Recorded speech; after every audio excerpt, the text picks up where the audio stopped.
Tuesday before we're done, foot health, that's front and center. Dr. Mark Bradley's with us, Brantford Podiatry Associates. Thank you, sir, for coming in. Very nice to be back again. Gave you a quick intro because you and I 50-50 if we stay on topic. And the topic in theory, first day of school. Good timing. Yes, indeed. Yes, I can't wait to find out. My two little guys are now in grade 1 and grade 2, and we get to find out who their teachers are. So. Is this when problems develop and or we head them off at the pass? Yeah, preferably it'd be nice to head them off the pass. And again, you know, all summer I've been practicing away and I've been getting mums and dads bringing in their kids. And we've had an amazing summer and lots of little people coming in wearing flip-flops and sandals. And I understand it's been exceptionally hot, but, you know, we got to get back on track again now. All the times you've been here, chicken and egg question I never hit you with. And we're going to try to stay on topic. But am I born with this? Do I create these problems? Well, I think we're all inherently born with little variations. You can call them flaws if you want. We can choose to make them worse, or we can choose to make them better. And that's partly where if we can get kids who do have a little structural problem or do have a little issue, obviously the sooner we can get it dealt with, the less it's going to affect them. Yeah, and I mentioned that because for somebody sitting going, yeah, he's trying to sell me something here with what's going on. But what we're talking about prevention, and that's why I made the point, is that if we do it right now, better than average chance that they're not going to be customers for inserts in later life? Absolutely, and we've talked before. I give you the example with my own two boys. They have horrifically flat feet. They unfortunately compounded both Marilyn's bad feet and mine. and my eldest son, when I see Noah running on the beach barefoot, it's just, oh, that's my son.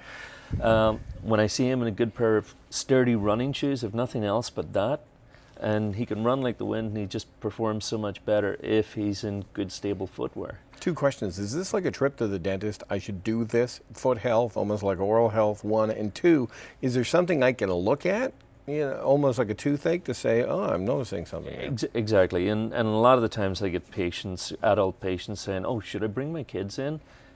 And I say, listen, you know, do the sensible thing. We're very good as human beings knowing when a picture's crooked or knowing when something's lined up. If you have a look at your children standing there barefoot, you can tell intuitively whether their feet are rolling in excessively or rolling out excessively, or they just look awkward when they're walking or tripping and falling. You just know whether something's right or whether it's wrong. And if it's wrong, by all means, then it's worthwhile doing something about it. What's the complaint we're hearing that also triggers the alarm bells that go off? Discomfort.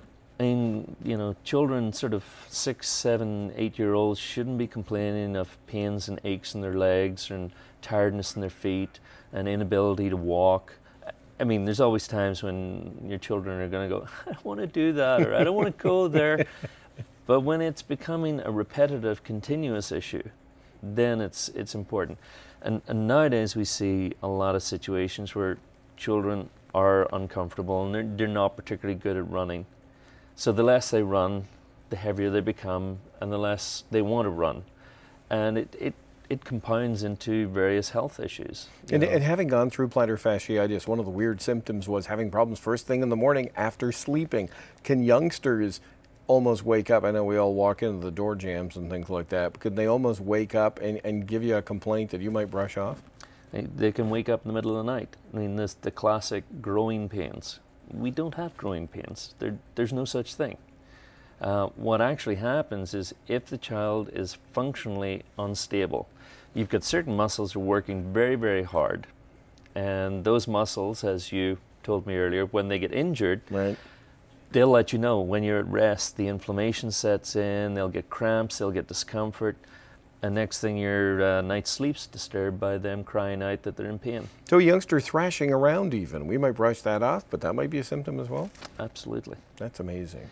Yeah, and very, very commonly though, it's simply cast off as the child will grow out of that. It's something they're just going to have to grow out and deal with. And I don't want to do a